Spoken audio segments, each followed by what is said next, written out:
বন্ধুরা, সবাই কেমন আছো? আমি তো ভালো আছি। তোমরা কেমন আছো? দেখো, আমি আজকে আবার নতুন একটা ভিডিও আনতে চলেছি, যেটা হচ্ছে মোচা দিয়ে একটা ভিডিও আনতে চলেছি। তো এই একটা বড় একটা মোচা, তো কি করা যায় আমি ভাবছিলাম। তো ভাবতে ভাবতে মাথা থেকে একটা রেসিপি বার হলো, যেটা হচ্ছে মোচা দিয়ে আমি একটা নতুন ধরনের, অনেকে বলতে পারো পুরনোও হতে পারে, তো আমার কাছে নতুন। তো আমি প্রথমে মোচাটা ছাড়িয়ে নিয়েছি এইভাবে। তো এইভাবে বলতে আমার খুব ভালো লাগছিল, যে ফুল ফুল টাইপের একটু দেখতে লাগবে, এই জন্য আমি এইভাবে মোচাটা ছাড়িয়ে নিয়েছি। দেখো কত সুন্দর লাগছে, চারিদিক থেকে মনে হচ্ছে মোচাটার চারিপাশটাই মনে হচ্ছে একটা ফুল ফুল টাইপের। আর মোচাটা আসলেই তো একটা ফুল। তো আমার তো খুবই ভালো লাগছিল। তো মোচাটা আমি এইভাবেই ছাড়িয়ে নিয়েছি। তো পরে আমি ভালো করে ছাড়াবো, চলো ছাড়িয়ে নিই পুরো মোচার গায়ের থেকে। মোচার গুলো একটা একটা করে আমি ছাড়িয়ে নেব এবার। তো দেখো, নিচে কিছুটা ছাড়িয়েছিলাম। তো আমার না সত্যি খুব সুন্দরই লাগছে। তো পুরো ছাড়িয়ে নিই এবার। এই দেখো, ভেতরে শিরশির টাইপের থাকে, সেগুলোও কিন্তু এক এক করে ছাড়াতে হবে। তো এগুলো আমি ছাড়িয়ে নিয়েছি, এক এক করে ছাড়িয়ে নিয়েছি। তো ভেতরে একটা কি বলবো, যেমন দেখলে মোচার গায়ে খোলা যেভাবে রয়েছে, এই মোচার ফুলটার ভেতরেও তেমন এক একটা, হ্যাঁ এই তো এখানটাই ওই খোলার মতো ছোট্ট ছোট্ট সাদা টাইপের কিছু ছিল। তো ওটাও তো খাওয়া যাবে না, তাই ওটাকেও একটা একটা করে ছাড়িয়ে নিতে হবে। তো এর ভিতরে ওটা ছাড়াতে হবে এবং শিরগুলোও সব ছাড়িয়ে নিয়েছি। চলো এবার রেসিপিটা রেডি করব।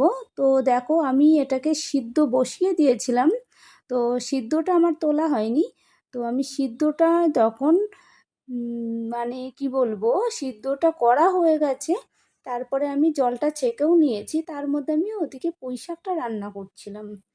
তো চলো এবার আমি এটাকে রেসিপিটা তৈরি করার জন্য, মোচাটার ভিতরে আর কি কি দেব সেগুলো রেডি করার জন্য আমি নিজে রেডি হচ্ছি।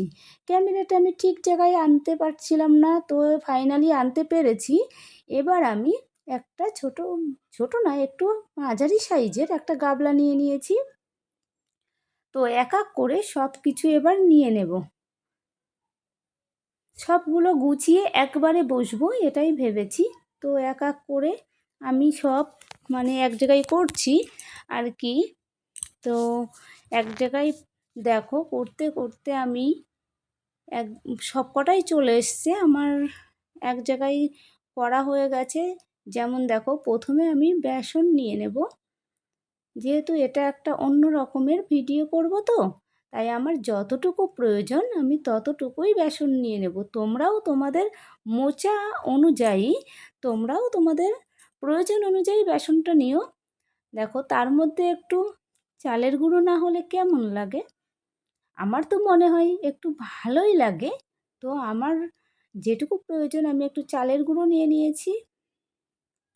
কেউ ময়দাও নিতে পারো, যদি চালের গুঁড়ো না পাও তখন ময়দাও নিতে পারো। দেখো, এবারে একটু হলুদ গুঁড়ো দিয়ে দেব। তো হলুদ গুঁড়োটা আমি এবার একটু দিয়ে দিই, কারণ এটা একটু হলুদ গুঁড়ো না দিলে কালারটা ঠিক আসবে না, এই কারণে হলুদটা দিতেই হবে। আবার লঙ্কার গুঁড়োটা দিয়ে দেব। আচ্ছা, লঙ্কার গুঁড়োটা তোমরা যে যতটুকু ঝাল পছন্দ করো, তো সেই অনুযায়ী লঙ্কার গুঁড়োটা দিয়ে দিও। আমি একটু বেশিই পছন্দ করি, ওই জন্য একটু একটু বেশিই লঙ্কার গুঁড়োটা দিই। তো এবারে একটু ফাইনালি কালো জিরে দিয়ে দেব। একটু ভাজা বা বড়ার মধ্যে বা চপের মধ্যে একটু হালকা কালো জিরে যদি না দেওয়া হয়, আমার যেন টেস্ট ঠিক আসে না, আমার ভালো লাগে না। স্বাদ অনুযায়ী এবার নুন দিয়ে দেব। যতটা মোচা বা আটা বেসন এগুলো গেল, এই অনুযায়ী স্বাদ অনুযায়ী নুনটা দিতে হবে। তো যার যেটুকু প্রয়োজন ততটুকুই দিয়ে দিও। আচ্ছা, ফাইনালি এবার একটু কী দেব, একটু হালকা জিরের গুঁড়ো, একটু জিরের গুঁড়ো দিয়ে দিলাম। তো এবারে আমি এক এক করে এগুলোকে মিশিয়ে নেব। তো দেখো, একটু রসুন থেতো করে দিলে বা হালকা একটু বাটা করে দিলে, মানে পুরোটা মিশ করা যাবে না, তো এর টেস্টটা আরও বেশি বেড়ে যাবে। তো একটু আদা কুচিয়ে দিতে হবে। ফাইনালি এটা তো দিতেই হবে, কারণ এটাতে একটা সুগন্ধ ছাড়ে, সেই একটা বিষয় আছে। আর একটা টেস্টটাও মানে খুব ভালো আনে। এই জন্য একটু, অনেকে বেটে দিতে পারো, কিন্তু আমার মনে হয় বাটার থেকে কুচিয়ে দেওয়াটা সবথেকে ভালো লাগবে। একটু হালকা হালকা, তবে কুচিয়ে দেওয়াটাই ভালো। তবে এইভাবে কুচিয়ে দিলেই ভালো হয়, মানে ঘষে ঘষে। আর বটি দিয়ে অনেকে কুচিয়ে দিলে সেটা তো সেইভাবে কোচানো হবে না, তাই এভাবেই কুচিয়ে দিলে সবথেকে ভালো হবে। এটাতে হবে না বাটলে তুমি, না বটি দিয়ে কাটলে, সবথেকে ভালো হয় এটাতে করলে, তাই আমি এটাতে করলাম। তো এবার একটু এই চাটনি, ওটা ধুয়ে নেব। ধুয়ে নিয়ে জায়গায়, মানে যেখানে ওটা ছিল সেখানেই ধুয়ে দেব। তো এবার আমি, চলো তাহলে এটা মিক্সড করার জন্য রেডি হই। দেখো, ফাইনালি এটা আমি ভালো করে মিশিয়ে নেব আগে। এটা ভালো করে মিশিয়ে না নিলে, জলটা দিলে এক এক জায়গায় এক এক রকম দলা দলা হয়ে থাকতে পারে। এই কারণে এটা আমি আগে শুকনো অবস্থায় ভালো করে মিশিয়ে নেব। আটা, তারপরে মশলা, তারপরে যা যা দিয়েছি এগুলো দিয়ে ভালো করে মিক্সড করে, মানে সব কটা মিশিয়ে নিতে হবে। তো এবার আমি এটার ভিতরে জল দেওয়ার জন্য ব্যবস্থা করতেই তো হবে। তো পাশেই আছে আমার জল। আমার ক্যামেরাটা দেখো বারবার একটু সরে যাচ্ছিল, এই জন্য আমি একটু ঠিক করে নিচ্ছিলাম।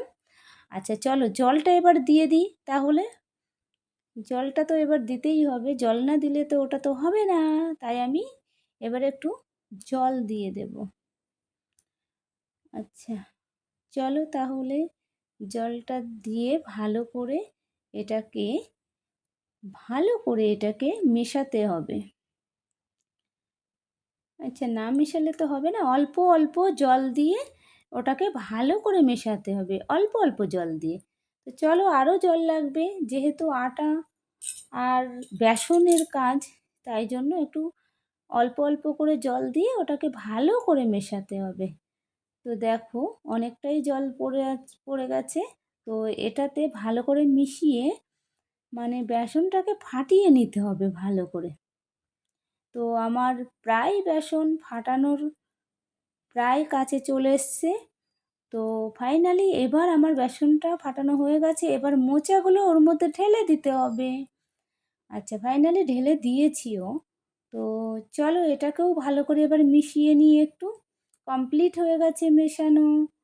তো এবার গ্যাসটা ধরিয়ে দিই, কারণ ওটাকে ভাজতে হবে। দেখো, গ্যাসটাও ধরিয়ে দিয়েছি। দেখো, যে তেলটা ছিল আমার কড়াইতে, সেই তেলটার মধ্যে আরও তেল দিতে হবে, দিয়ে ওগুলোকে ভাজবো। তো দেখো, তেলটাও গরম হয়ে গেছে, দেওয়ার সাথে সাথে প্রায় ফুটে উঠেছে। তো দেখো, ফাইনালি এবার ছোট ছোট করে এগুলোকে ভাজতে হবে। আমি চামচের সাহায্য নিয়ে এটাকে একটু একটু করে দিচ্ছি, দিয়ে ওগুলোকে ভাজবো। দেখো, ফাইনালি 5টা দেওয়া হয়ে গেছে, এবার 6টা। আরও একটা দিলে ভালো হতো, কিন্তু না দেওয়াটাই বেটার। দেখো, এক পিঠ হয়েও গেছে। এবার আমি উল্টিয়ে দিলাম। কত সুন্দর কালার এসছে, কত সুন্দর কালার! কালারটা দেখে তো আমি ফিদা হয়ে যাচ্ছি, এত সুন্দর কালার এসছে। দেখো, এটা উল্টাচ্ছেই না মোটে। আচ্ছা, কত সত্যি কালারটা দারুণ এসছে। দেখো, ফাইনালি এটা ভাজা হয়ে গেছে। তো চলো, নামিয়ে নিলাম।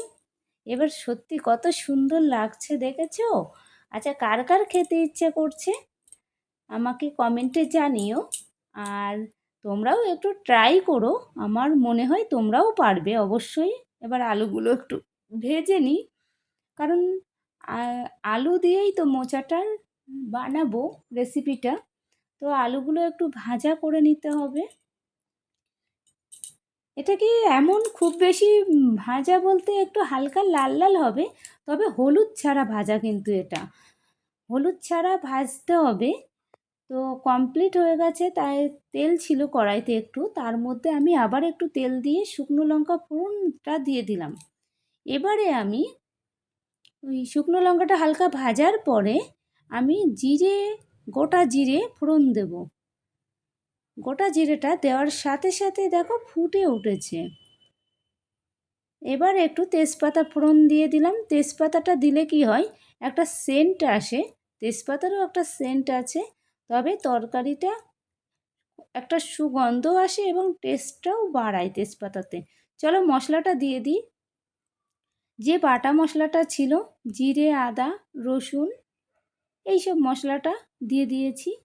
এবার মশলাটা হালকা একটু তেলের উপর ভাজা করে নিতে হবে। আচ্ছা, টমেটোগুলো দিয়ে দিলাম। এবার একটু টমেটো দিলে কালারটা আরও সুন্দর আসে, যেহেতু মোচা একটু কালো কালো হয়, সেই কারণে আমি টমেটোটা দিয়ে দিলাম।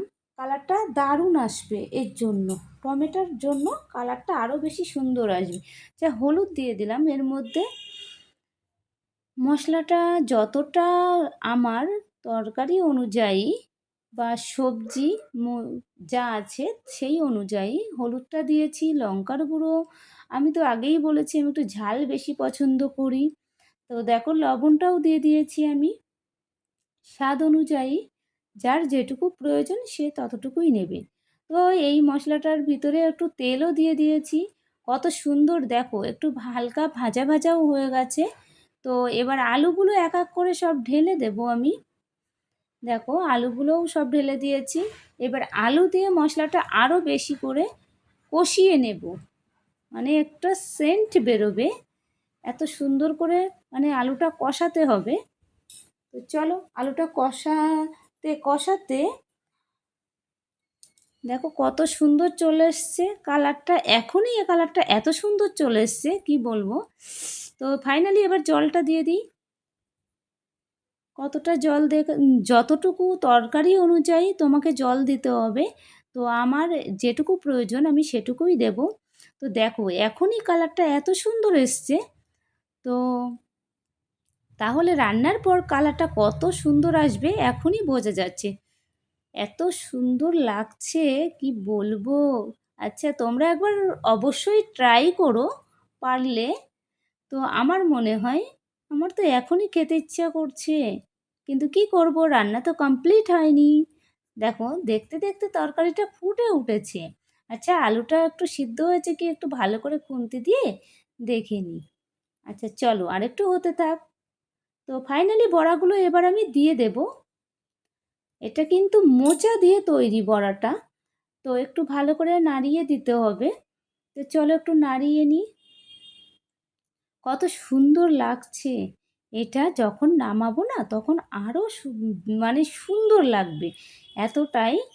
আর খেতে তো মনে হচ্ছে হেভি টেস্টি হবে। আর হেভি টেস্টি না হলে মানে খেতেও ইচ্ছে করবে না। দেখো ফাইনালি আমার তরকারিটা কমপ্লিট কমপ্লিট প্রায় হয়ে গেছে, প্রায় কি হয়েই গেছে। তো চলো কে কে ট্রাই করবে একবার, একবার অবশ্যই ট্রাই করো ভালো লাগলে। তো আমি তো মনে হচ্ছে এখনই খেয়ে নিই, কিন্তু সেটা তো হবে না, বাড়িতে সবাই আছে, সবাইকে দিয়ে তবেই তো খেতে হবে। তো দেখো আমার প্রায় শেষের মুখে আমি চলে এসেছি। তো চলো আজকের মতো সবাই ভালো অবশ্যই থাকবে। আর নতুন যারা আছো একটু সাবস্ক্রাইব করে দিও, লাইক কমেন্ট করে একটু পাশে থেকো। আর আমার রেসিপিটা কেমন লাগলো সেটা একটু কমেন্টের মাধ্যমে জানিও অবশ্যই। যদি ভালো লাগে, তা আমার গন্ধটা এত সুন্দর বেরিয়েছে, আমার গন্ধ শুকেই মন ভরে গেছে। আর তরকারি রান্না করতে যদি একটু মানে গন্ধ না বেরোয় ভালোই লাগে না। চলো খেয়ে নিই এবার। দেখো আমি এবার খেতে বসে গেছি। আচ্ছা, আমি কিন্তু এটা ডান হাত দেখাচ্ছি, ক্যামেরাটা আমার হয়তো উল্টো সাইডে পড়ে গেছে, আমি আগে খেয়াল করিনি এই জন্য। তো চলো তরকারিটা আমি নিয়ে নিয়েছি, একটু একটু করে তরকারিটা আমি নিয়ে নিচ্ছি। তো এবার আমি একটু একটু করে নিচ্ছি, তো এই জন্য কি বলবো, আর মনে হচ্ছে আরেকটু নিই আরেকটু নিই। তো নিতে তো অবশ্যই হবে, টেস্টি হয়েছে না এই জন্য। তো দেখো একটু খেয়ে দেখি এবার কেমন হয়েছে আর কি। চলো একটু খেয়েই দেখি। দারুণ হয়েছে, দারুণ। শুধু নিজে রান্না করলাম বলে না, এটা সত্যি মানে তরকারিটা সত্যিই দারুণ হয়েছে। আমার তো মনে হচ্ছে আরেকটু খাই আরেকটু খাই, কিন্তু এত তো খাওয়া যাবে না, যেহেতু আরেকজনের জন্যও তো রাখতে হবে। দেখো তার সাথে একটু লঙ্কা না হলে আমার যেন চলেই না, ভাতের সাথে আমার একটু লঙ্কা না হলে আমার ভালোই লাগে না। তাই আমি যখনই খাই আমার লঙ্কা অবশ্যই লাগে, তাই ভাতের সাথে আমি একটু লঙ্কা খেতে ভালোবাসি। তো সবাই ভালো থাকবে অবশ্যই। এই রেসিপিটা একবার ট্রাই করো। দেখো আমার পিসি খাচ্ছে, পিসি তো বলছে খুব সুন্দর হয়েছে, খুব সুন্দর হয়েছে, খুব ভালো লেগেছে। দেখো আমার পিসিও কিন্তু ডান হাত দিয়েই খাচ্ছে।